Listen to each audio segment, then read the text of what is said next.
Buti naman nagbalik kayo.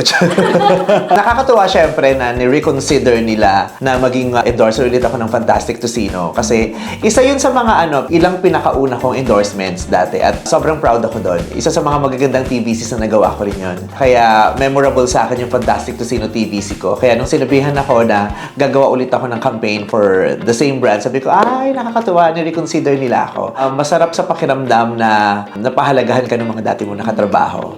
At ikaw pa rin yung pinipili. Diba? Sa buhay, ang sarap ng ganung pakiramdam na ikaw yung muling pinipili. Number 1 yung Fantastic Tocino kasi ang sarap talaga niya. Kahit hindi ka endorser ng Fantastic Tocino, masasabi mo na masarap talaga to. Mapapanindigan mo na masarap talaga yung produkto. Noong mga taon na hindi ko na siya nawala na akong kontrata sa Fantastic Tocino, siya pa rin yung gusto ko talaga kahit sa bahay namin, kahit hindi siya mahirap ipagbalaki. Yun talaga yung tatak ng pagiging number 1, yung hindi lang ikaw ang naniniwala. Magmula nung na-introduce sa akin yung Fantastic Tocino, yung young pork na tocino, masasabi, iba. Marami din namang masasarap na tocino, pero iba yung yung Fantastic Young Pork Tocino.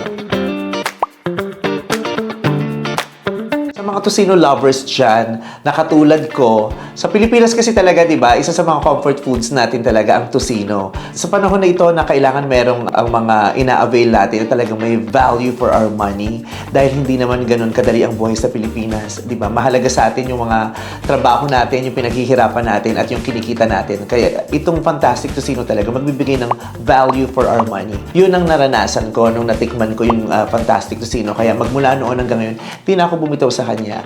Kung tocino ang gusto kong kainin, Fantastic Young Pork Tocino. Kaya kung di nyo pa natitikman, may nami-miss out kayo, girl.